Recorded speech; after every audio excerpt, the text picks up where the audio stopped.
우리가 아쉽게 팔레스타인과 또 비겼습니다.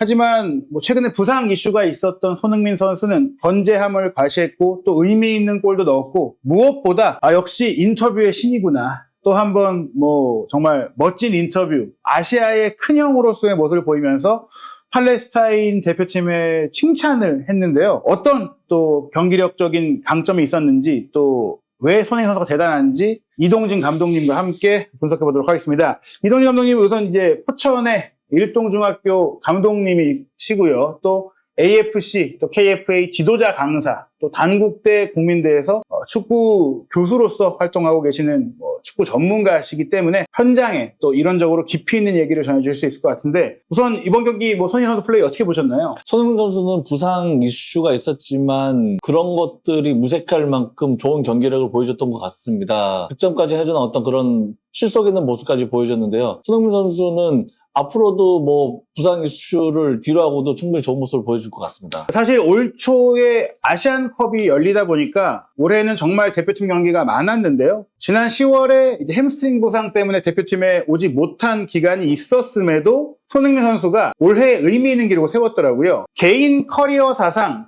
한 해 동안 대표팀에서 가장 많은 골을 넣은 해였다. 13경기에 출전을 했는데 무려 이제 10골을 기록을 하면서 이 기록 덕분에 이제 대표팀 역대 통산 득점 순위도 굉장히 높아졌죠. 9월 5만전부터 또 A매치 3경기 연속골, 즉 홍명보 2기가 출범했을 때 팔레스타인과의 첫 경기의 그 어려웠던 무승부 이후 이어졌던 이런 좋은 흐름이 손흥민 선수를 통해 나왔다라고 해도 과언이 아닌데요. 또 하나 중요한 게 바로 이 오늘 팔레스타인과의 경기 득점이 51호 골로 지난 쿠웨이트와의 경기에 수립했던 황선홍 전 선수와의 동률 기록을 넘어서서 이제는 한국 축구 대표팀 역사상 최다 득점 단독 2위 그리고 1위인 차범근 전 선수와의 차이도 7골이니까 올해의 기록을 그대로 재현할지는 모르겠지만 경기 숫자가 다르니까 2025년에는 아마도 손흥민 선수가 한국 남자 축구 역사상 가장 많은 골을 넣는 선수가 예약되어 있지 않을까 그렇게 볼 수 있겠죠. 이제 충분히 가능할 거라고 보여지고요. 지금 정도라면 25년 월드컵 전에 아니면 월드컵 기간 안에는 충분히 1위를 올라서지 않을까 싶습니다. 네, 나아가서 60호 골도 충분히 이제 새롭게 점령할 것 같은데 먼저 이날 경기 득점 장면을 보시면 손흥민 선수가 골을 넣은 것도 넣은 것이지만 역시 손흥민 선수다운 결정력이었고 또 하나는 어떻게 보면 이제 손흥민 선수가 오늘 경기에서는 오른쪽에 우리 대표팀의 공격이 미진했던 것과 반대로 왼쪽에서는 그래도 꾸준히 또 왼쪽 풀백인 이명재 선수와의 호흡이라든지 또 동갑내기 선수죠. 이재성 선수와의 호흡이 정말 무르익고 있다. 이 과정을 보시면 먼저 제가 이제 득점 장면을 캡처해 봤는데요. 시작이 손흥민 선수였더라고요. 두 명의 수비가 손흥민 선수 앞을 막고 있을 때 오른발 발 뒤꿈치 백힐 패스로 이명재 선수에게 공을 줬어요. 그 다음에 또 중요한 게 손흥민 선수가 패스를 줬을 때 상대 수비수들의 시선이 이명재 선수에게 쏠려있던 가운데 이명재 선수가 이제 다시 패스를 내주는데 이걸 손흥민 선수가 받는 척하면서 그냥 지나쳐서 뒤로 빠져들어가고 이재동 선수가 받았는데 그때 또 팔레스타인 선수들은 다 이재동 선수가 공을 받으니까 그쪽을 딱 바라봤을 때 논스톱으로 또 찔러주니까 완전히 수비가 무너진 거죠. 이런 과정은 결국에는 선수들이 갑자기 이날 즉흥적으로 했다기보다는 훈련을 통해 만드는 게 아닌가 싶은데 좀 어떻게 보시나요? 훈련을 통해서 패턴적으로 준비했던 부분도 분명히 있을 것 같고 대단한 거는 손흥민 선수가 볼을 가졌을 때 볼 처리도 굉장히 좋지만 오프 더 볼 상황에서 좋은 타이밍에 저렇게 침투함으로써 좋은 패스를 받을 수 있었고 그걸 골까지 연결하는 어떤 그런 능력은 정말 탁월하게 좋은 선수임을 입증하는 어떤 그런 장면이었던 것 같습니다. 게다가 저는 예전에 개인적으로 인상 깊었던 멘트가 이제 브라질 대표팀이 94년 미국 월드컵을 우승할 때 어떻게 보면은 가장 기술적으로는 부족했던 팀이라는 평가를 받았지만 그때 리더였던 둥가가 기교를 위한 기교는 아무짝에도 쓸모없는 것이다라는 얘기를 했었잖아요. 사실 이 장면에서 손흥민 선수가 백힐로 정말 라보나 같은 패스를 보낸 것은 좀 괜히 멋부리는 거 아니야? 그럴 수 있겠지만 오히려 스위스의 시선을 이제 오른쪽으로 몰아놓고 왼쪽 뒤로 옮겨놓은 거니까 이게 멋있으려고 한 게 아니라 좀 일부러 상대를 속이는 그런 동작이었던 것 같아요. 네, 좋은 어떤 그런 동작과 패스로 인해 가지고 그 패스가 다시 이재성 선수한테 연결이 될 수 있었고 볼 없는 상황에 공간을 만들어주는 어떤 그런 움직임도 좋았고요. 공간을 만들어준 후에 다시 이재성 선수한테 볼을 받기 위해서 침투하는 타이밍은 굉장히 적절하고 절묘했던 것 같습니다. 사실 뭐 이전 쿠웨이트와의 경기도 그렇지만 손흥민 선수가 왜 주장인지, 왜 대표팀의 리더인지를 보는 것은 단지 본인이 공을 갖고 플레이를 한다거나 공에 이어서 뭐 패스를 요구한다는 것을 떠나서 손짓도 많이 하고 또 얘기도 많이 하면서 플레이 전체를 설계해 나가고 만들어가는 선수다. 결국에는 그라운드 위에 또 감독이 필요하다는 말. 감독이 전체 경기를 만들긴 하지만 그 감독의 전술 전략이 경기장 위에서 제대로 구현되기 위해서는 이런 베테랑 선수들의 역할이 좀 중요하잖아요. 무조건이죠. 거기서 조금 더 완성도 있는 경기, 완성도 있는 팀을 이루기 위해서는 그 안에서 리더자가 분명히 필요하거든요. 그 안에서 리더자의 역할을 손흥민 선수가 분명히 잘하고 있고요. 공격뿐만 아니라 득점뿐만 아니라 수비도 굉장히 헌신하는 어떤 그런 모습이 동료들한테 그런 어떤 신뢰를 받는 그런 상황이지 않나 싶습니다. 무엇보다 사실은 우리가 수비 김민재 선수의 백패스 상황으로 조금은 당황스럽게 또 정신적으로 타격을 입을 수 있는 선제골을 내주고 얼마 지나지 않아서 나왔던 의미 있는 동점골이었고, 물론 이 골 이후에 추가로 골이 나오지 않으면서 우리가 결국 비겼던 것은 아쉽긴 해도 이 골이 우리가 어떻게 보면 더 좀 어려울 수 있었던 경기를 잘 풀어갈 수 있었던 가장 중요한 부분이었고, 과정도 뭐 저희가 정말 대단했다고 말씀드리지만 결국 마침표를 찍는 이 슈팅 결정력도 대단하지 않았나요? 이 상황은 상대 수비가 달려오고 있기도 했고 골키퍼가 각을 잡고 있기도 했고 좀 쉽지 않았던 것 같은데 딱 들어갈 수 있는 그 하나의 그 길을 뚫은 것 같아요. 네, 저 공간밖에 없었거든요. 들어갈 수 있는 공간이. 그리고 자칫 저 공간을 차더라도 타이밍이 조금만 골키퍼가 예측할 수 있는 타이밍에 볼을 찼다면 분명히 골키퍼가 손을 뻗어서 건들 수도 있는 어떤 그런 상황인데 그 타이밍마저도 뺏을 수 있는 슈팅이지 않을까 싶습니다. 게다가 어떻게 보면 땅볼로 좀 깔아서 찼는데 발을 물론 움직일 수도 있겠지만 더 반응하기가 어려워. 그러니까 몸이 어떻게 보면 이 근거리에 공이 오면 싹 건드리기 어렵고 오히려 범위가 있는 상태로 차야지 선방이 가능할 수도 있는데 그런 것까지 어떻게 보면 계산하지 않았을까. 게다가 애초에 이게 좀 보고 저기 차겠다라는 의지가 명확하게 보였던 것도 대단한 것 같아요. 네, 저 구석을 눈으로 스캔할 수 있는 능력 또한 손흥민 선수의 능력을 보여줄 수 있는 상황이었던 것 같습니다. 그 또 하나 주목할 게 사실 이 장면이 후반전에 우리가 여러모로 아쉽다라는 얘기를 드렸지만 81분의 장면인데요. 손흥민 선수는 좀 조심하게 항의를 하기도 했던 장면인데 황인범 선수가 한 번에 이제 길을 길게 넣어주는 이제 로빙 스루 패스를 손흥민 선수가 어떻게 보면 경기 내내 거의 왼쪽에서 있었지만 이 장면에서는 많은 공격수들이 들어오는 과정 속에 우측으로 이동을 해서 또 상대 포백의 바깥쪽에서 그러니까 상대 수비가 신경 쓰지 못하는 뒤쪽에서 딱 침투에 들어가면서 골키퍼와 1대1이 됐는데 여기서도 대단했던 게 저는 이 로빙 패스가 들어왔을 때 오른발로 딱 키핑한 것도 좀 튕겨져 나갈 수 있었는데 딱 바로 앞에 떨어 넣었고 그 다음에 골키퍼가 각을 좁혔는데 가랑이 사이로 다리 사이로 딱 골을 넣었잖아요. 이 장면이 비록 이제 오프사이드라는 판정이 나면서 무산되긴 했지만 이것도 정말 기술적으로 정말 대단한 거 아닙니까?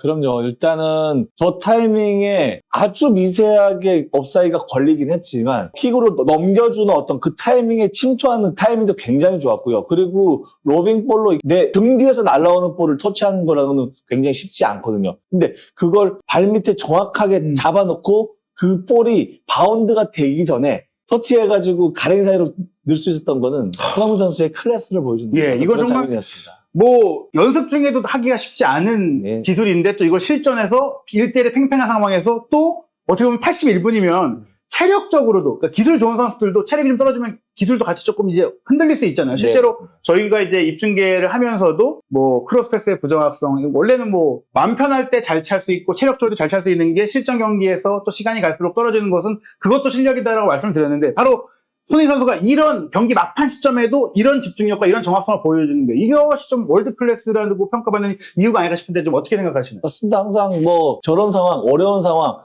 편안한 상황은 누구나 어떤 선수들 많이 할 수 있습니다. 하지만 어려운 상황, 힘든 상황, 체력적으로 떨어져 있는 상황 때 그 평범한 선수들이 하지 못하는 걸 할 수 있을 때 월드 클래스라고 얘기하고 좀 더 스페셜하다라고 얘기할 수 있거든요.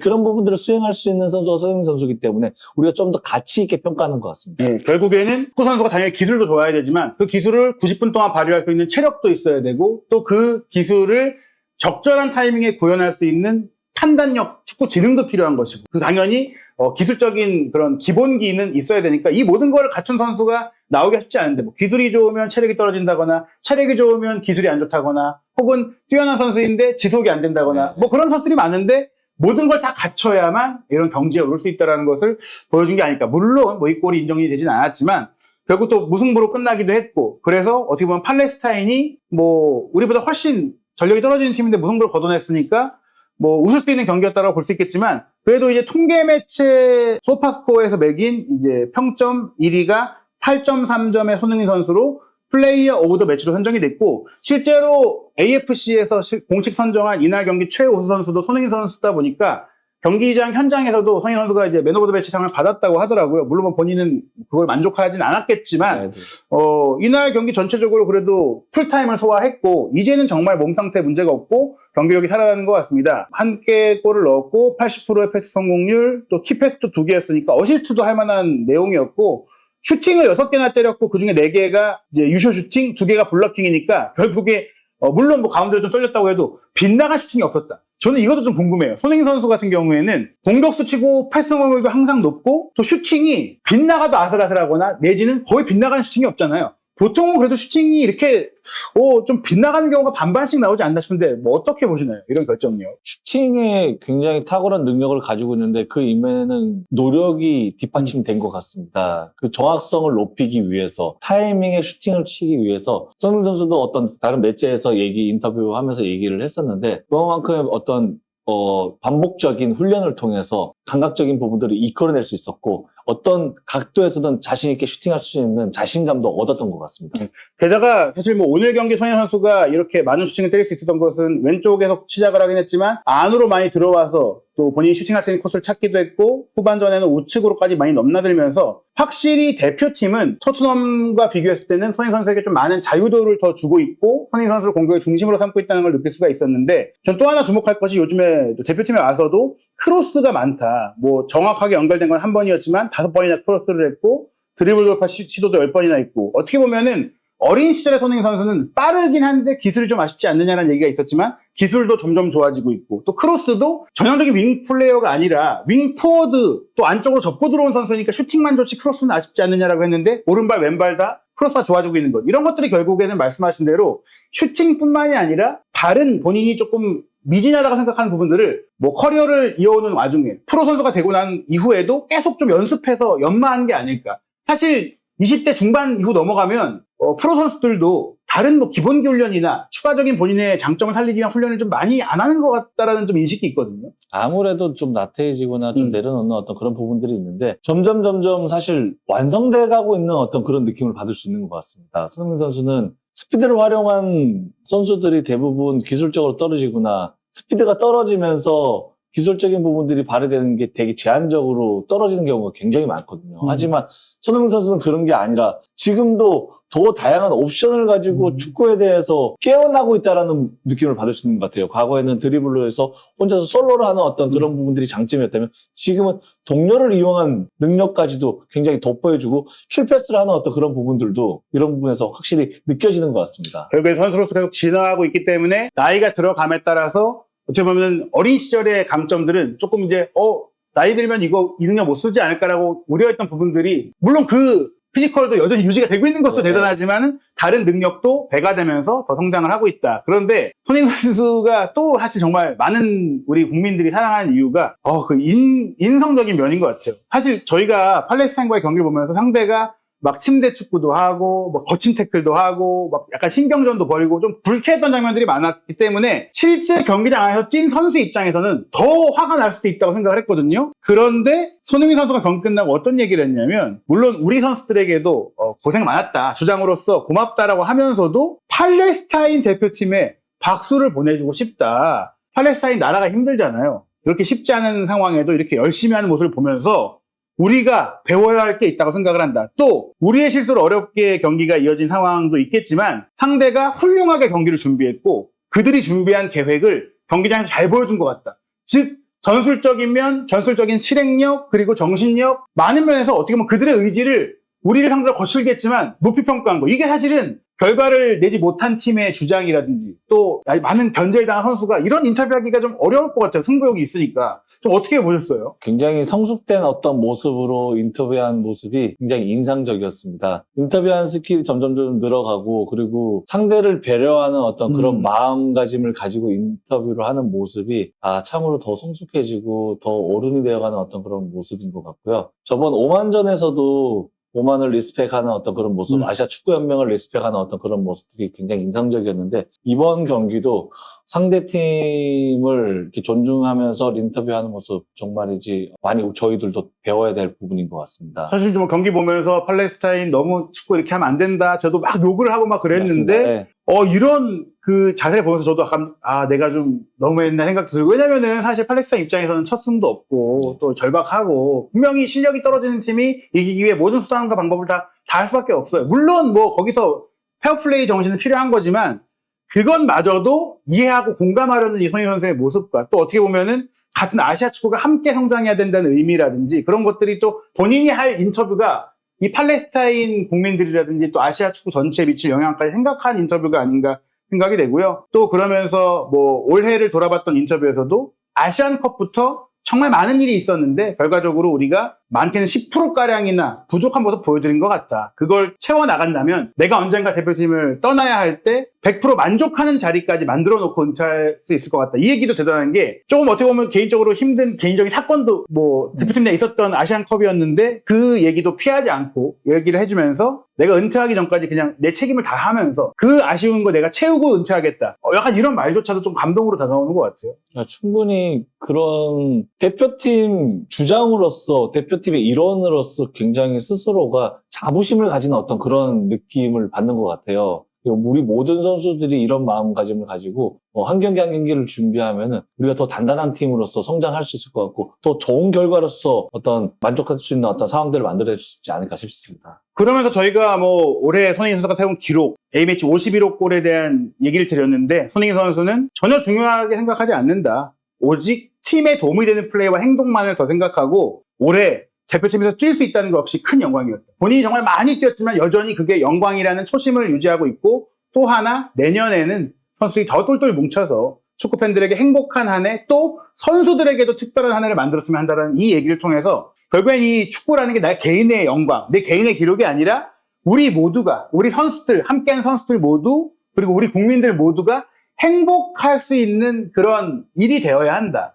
축구라는 스포츠가 국가대표도 생기고 정말 이렇게 많은 돈을 받는 본질적인 이유를 본인이 잘 알고 있기 때문에 이게 정말 가식이 아니라 진심으로 이 진정성 어린 감사를 느끼면서 축구를 한다는 것 자체가 정말 많이 배울 점이 있는 것 같아요. 네, 그래서 저희가 더 존중하는 것 같습니다. 예, 정말 단지 우리가 손흥민 선수를 좋아하고 또 응원하는 게 축구를 잘해서 골을 많이 넣어서가 아니라 바로 이런 모범이 되는 모습이 아닐까. 정말 좋은 메시지를 주는 선수이기 때문에 또 많은 우리 어린이들에게도 정말 좋은 그 귀감이 되는 모습인 것 같아요. 대표팀의 올해 일정은 마무리가 됐는데요. 내년에도 역시 월드컵 3차 예선 일정이 이어지는데 3월 20일 오만전 그리고 3월 25일 요르단전 모두 이번에는 한국에서 우리나라에서 모두 경기가 펼쳐지고 아마도 이 경기를 우리가 둘 다 이길 경우에는 본선 진출이 확정될 수가 있습니다. 그리고 6월에 3차 예선의 마지막 일정인 이라크 원정이 6월 5일 그리고 쿠웨이트와의 홈 경기가 6월 10일에 있는데 여기서 우리가 이제 본선 직행이 확정이 됐다라면